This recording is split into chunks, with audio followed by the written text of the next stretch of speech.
Well, we're back in Matthew chapter 7 through 9 today. We are continuing this section about the preaching of the king. Remember, Matthew is kind of introducing Jesus here, and Jesus is offering this kingdom in the first 11 chapters up to 11 verse 1.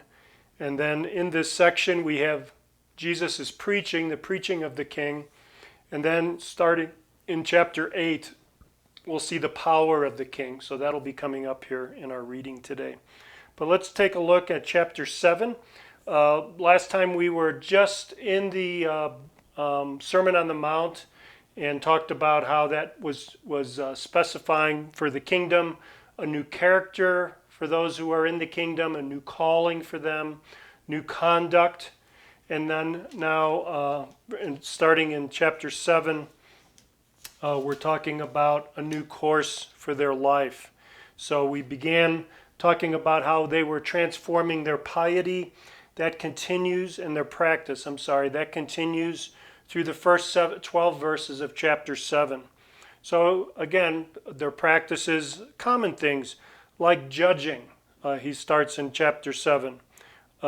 Giving the dogs what's holy, that is, we in our days today, we'd be witnessing to people who are going to ridicule the message of the gospel. In Jesus' time, it was going to be telling people about the kingdom who were not going to come into the kingdom, who were going to reject it because of their practices.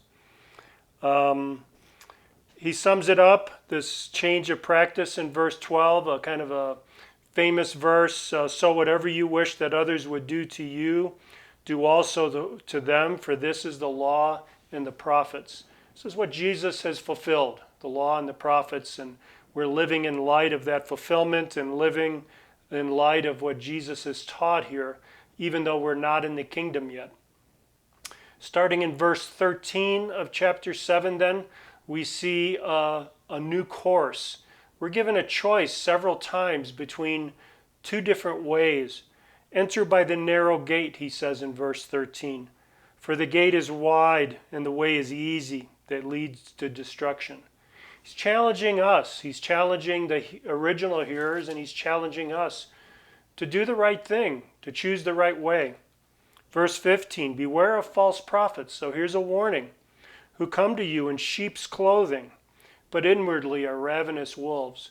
Well, sheep's clothing, what does that mean? That means they look like they belong to the flock. They're disguised.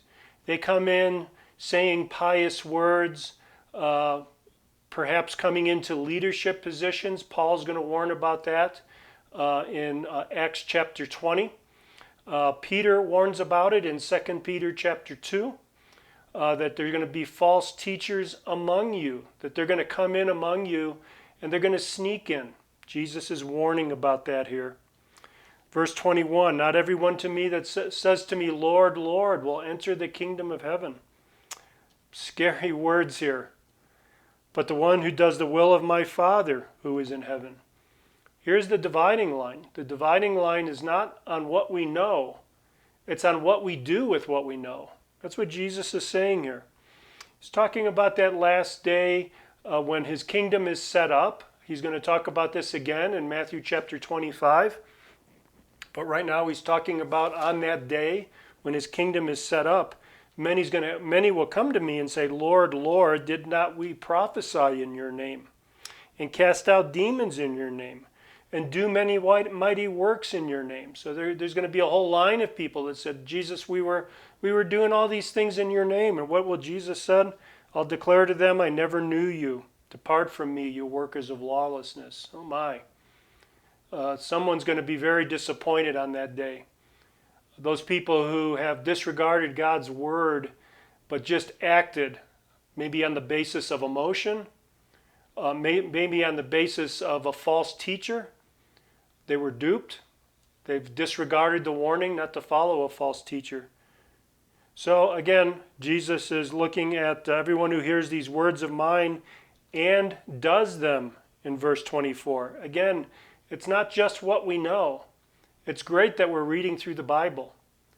But what matters is what we do with what we know. Be like a wise man who built his house on the rock. And that house on a rock is going to withstand the trouble that's going to come.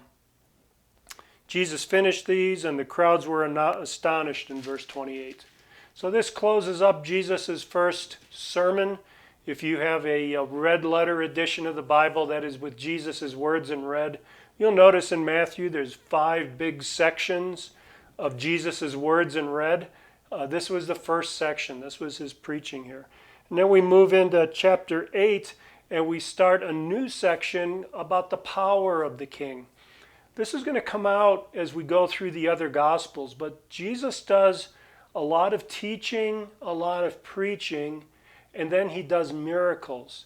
And the reason he does those miracles is to prove that what he says is true.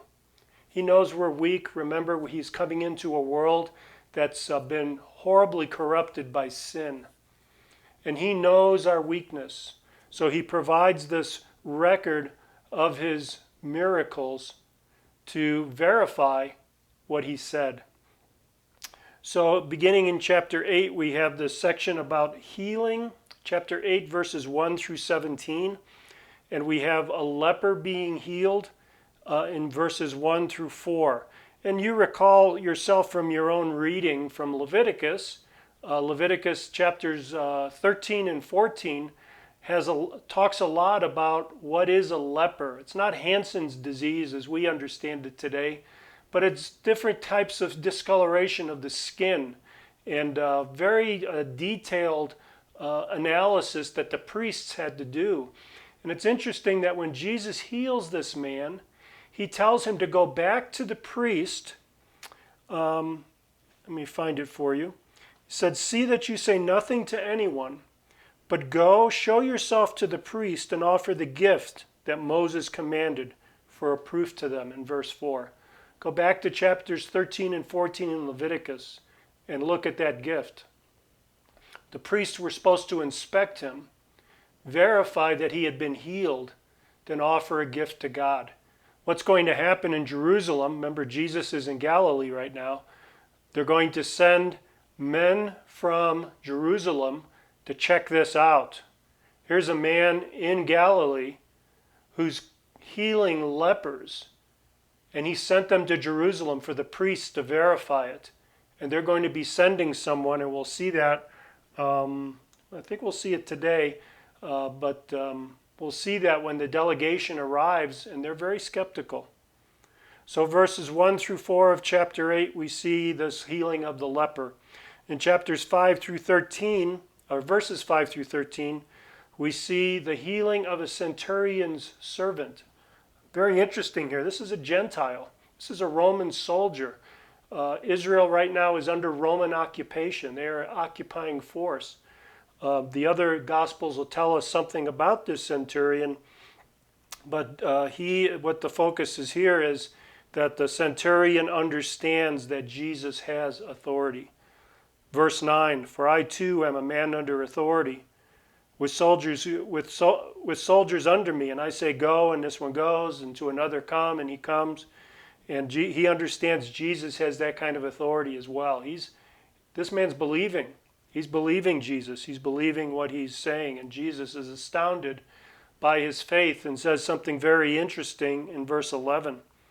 "Many will come from the east and the west and recline at table with Abraham, Isaac, and Jacob." East and west of where? Well, east and west of Israel. That many are going to come from all around Israel and recline at the table with Abraham, Isaac, and Jacob. These are the men that God had made that original promise to for the land. That promise is going to be kept. They are alive in heaven, and they will be back, and they're going to come and join Jesus. And Gentiles who are saved, who are coming into the kingdom. Again, when we get to Matthew 24 and 25, we'll talk about that. Jesus then heals Peter's mother-in-law. And then the chapter concludes starting in verse 16, that many came to him. Many were healed.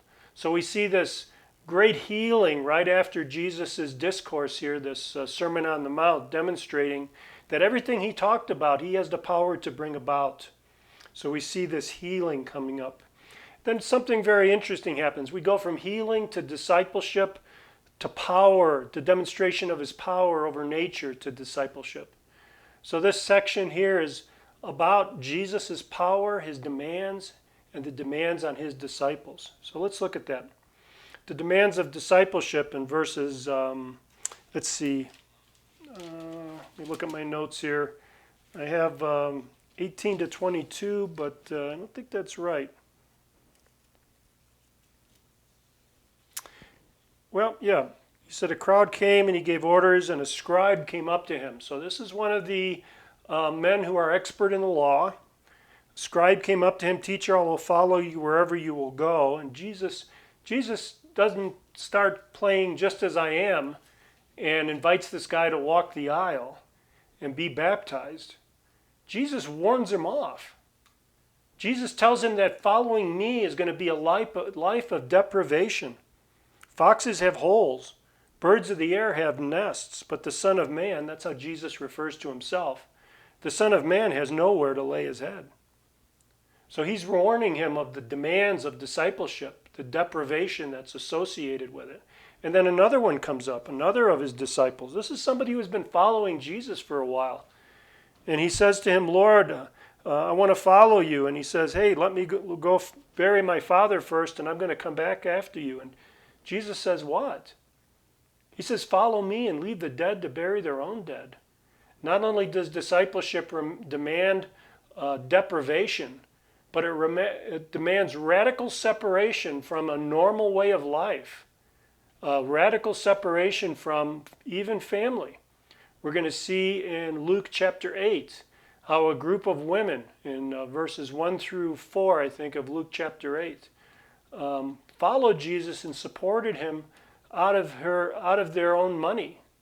This would have been scandalous. They're neglecting their own family and they're neglecting their own finances to follow Jesus. And that's what we see here. He demands this kind of radical commitment to him, to withstand deprivation and to be separated from families in order to follow him. And then we go on here in chapter 8. We see his power again. Notice how he makes these demands and then comes back with demonstrations of his power. Significant things here from 8:23 to 9:8.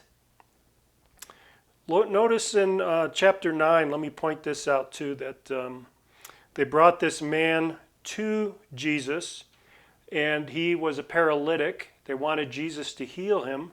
Jesus says to him, "First, your sins are forgiven." Look in verse 3. Some of the scribes said to themselves, "This man is blaspheming." Why are the scribes gathering around Jesus? Because he had sent that leper back to Jerusalem, and they were now evaluating his teaching. And observing what he's doing, Jesus demonstrates his power to forgive sin. But they don't buy it. I'm going to look over here to my side from my other notes here. So, and they're beginning to reject Jesus. So we get the first hints of his rejection here. And then in chapter 9, verses 18 through 38, we see this power of restoration that Jesus has. And then again, we see at the end of chapter 9, this other aspect of discipleship again, where he delegates some of his power to his followers, and they go out in his name. So just by way of application, I think Jesus ended the Sermon on the Mount with a challenge to choose one of two ways. He challenges the disciples here, and he challenges us. We have to make that decision, brothers and sisters, every day to follow Jesus. We have to make that call every day that we are going to deprive ourselves of things maybe that we would want to do, that we'll even separate from children and family and even friends sometimes for the sake of Jesus. That's a challenge that Jesus lays down to all his disciples. He began with his ministry in Israel, and it continues to today. God bless you, brothers and sisters, as you work your way through Matthew, as you're confronted with God in the flesh. making demands on our lives. God bless you.